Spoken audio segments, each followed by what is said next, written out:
Hello everyone. So today I'll be explaining program number 2, which is to interface DHT11 with Arduino and to print the temperature and humidity, that is the climatic temperature and humidity readings. So what is DHT11? DHT11 is a digital humidity and temperature sensor. In this we have different types like DHT11 or 22 or 12 like this. So in that we will be using DHT11 sensor. So you can just see this is the block diagram or the circuit connection which I have written here. So this is DHT11. DHT11 has 3 pins. One is VCC, second one is ground, and the middle pin will be data pin. Okay, so VCC is connected to 5 volt because the operating range of this particular sensor is from 3.3 volts to 5 volt it is. Okay, and the ground pin is connected to the ground of Arduino UNO, and this is the data pin, that is called a signal pin, which is connected to pin number 2, that is the digital IO pin. Why digital IO pin? Because this is a digital humidity and temperature sensor what we are using. Okay, so when I consider DHT11, it has a thermistor which is used to measure the temperature, which you people have already studied, and it has a capacitive layer which varies the capacitance with respect to the humidity. It has 2 sensing electrodes where one electrode will absorb the wetness or the water content present inside the air in the air, and based on that particular molecule absorption, it will give the reading of the humidity in the the percentage range. Okay, and temperature, we can print the temperature either in degree Celsius or degree Fahrenheit or both also. Okay, so for printing these values we have a few of the keywords that will be using, or the commands that we will be using inside in the code. Okay, so you can just see now. So this is the DHT11 sensor. In this you can see here we have pins VCC, data and ground, which I have defined here: VCC, data and ground. So these pins should be connected to Arduino UNO. Okay, so this is a sensor now. This is a sensing unit, and this is the signal conditioning, or the what we call it as a PCB board, which is used for processing and transmitting the data to the controller. Okay, so now to this Arduino UNO I'll be interfacing this DHT11 board. Okay, so first taking this ground pin, so the ground pin I'll be connecting it to the ground of Arduino UNO. Next, taking the last pin, which is VCC, and that will be connected to 5 volt of the Arduino. This is 5 volt.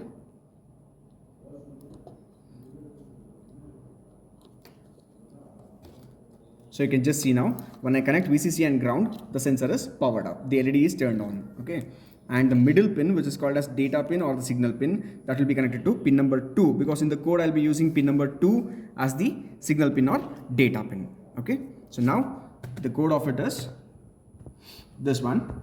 So you can just see here, at the beginning of the code I have defined one header file, #include dht.h. So what is the function of header files? Usually the header files are used to define the operation of the sensor and the operation of the keywords what we will be using inside this particular code. Okay, so you can just see here, some of the keywords are dht.begin.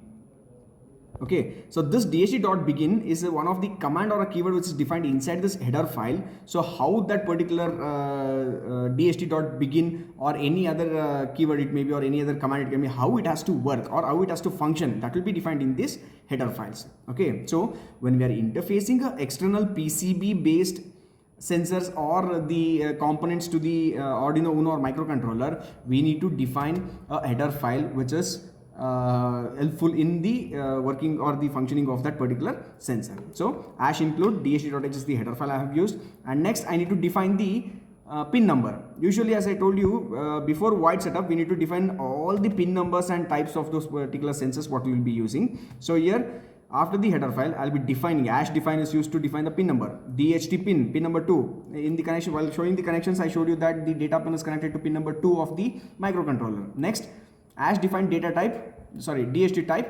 DHT11. I told you that we have different types of digital sensors, digital humidity and temperature sensor. DHT11 it may be, DHT22 it may be, or any other DHT sensors it may be. Since we are using DHT11, I have defined the type. If you are using DHT22, then obviously I need to define it as DHT22, or else you may not get the exact reading. You may get some erroneous values if you define a different type of DHT sensor for different type of the sensor what you have connected. Okay, so DHT11 is the sensor what I have used, and next I need to define an instance. Okay, so I'm defining an instance, that means just a variable. In order to define that in the further codes, I have defined a DHT as small DHT. In brackets we will be defining the pin number of it and the type of DHT sensor what I have used. Only after defining this instance I can define the sensors just by using this particular name and its function. Okay, now after this we will move on to void setup. Inside void setup you can just see here, first we have this serial begin within the brackets, it is 9600 which is defined. Okay, so this serial begin is used to establish the serial communication. Okay, since we have interface DHT11, the output will be viewed in the serial monitor. So in order to establish that serial communication and so that the output will be visible in serial monitor, we need to define this serial begin with a baud rate of 9600. So Arduino UNO standardly works with a baud rate of 9600.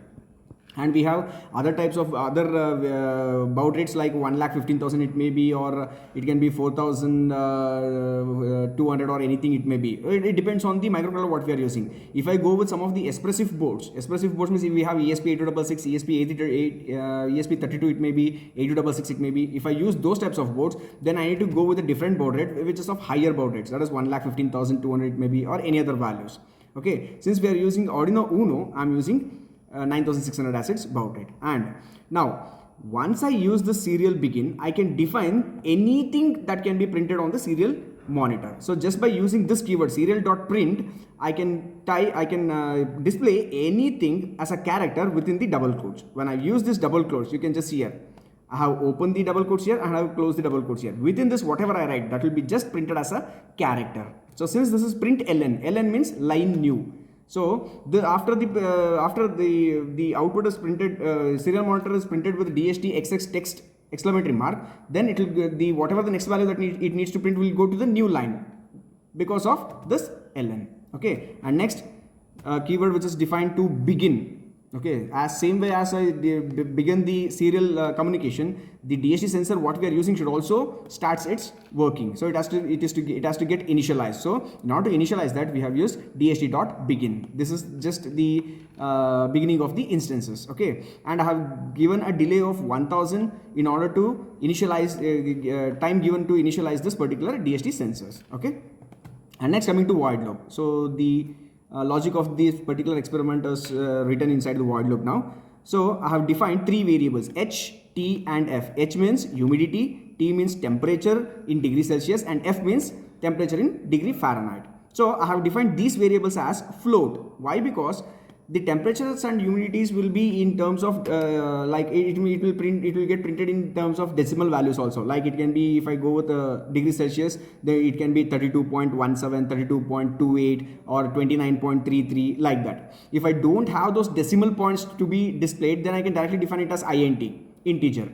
Okay, since I have this particular values or the output that needs to be printed in the form of decimal, the decimal points will also be printed. I need to define this particular variables as float variables. Okay, so when you see this float H, in order to print this humidity value, we have a keyword DHT.read humidity.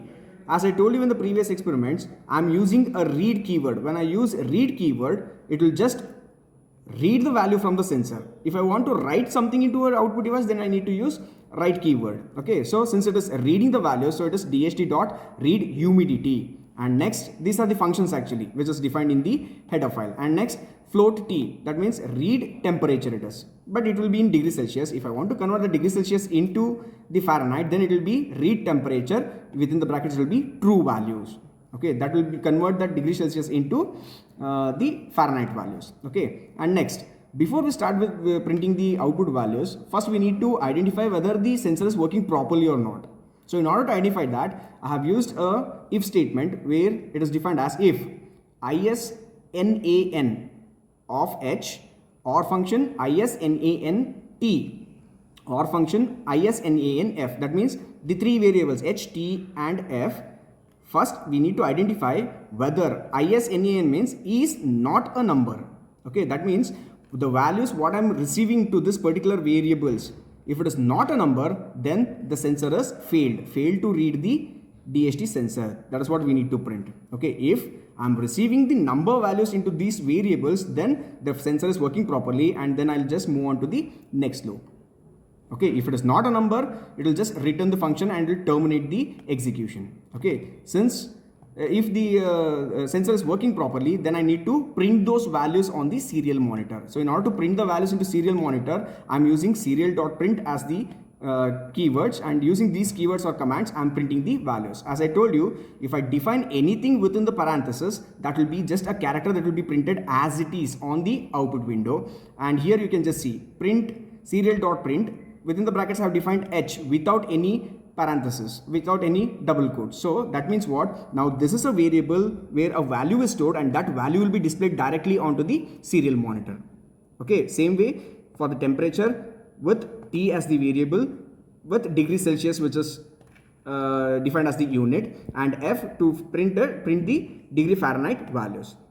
So this delay at the end, what I have mentioned, is to print the values after with a delay of 1 second between each print. Okay, so I'll be just uploading this code so that we'll see the values. I started uploading the code.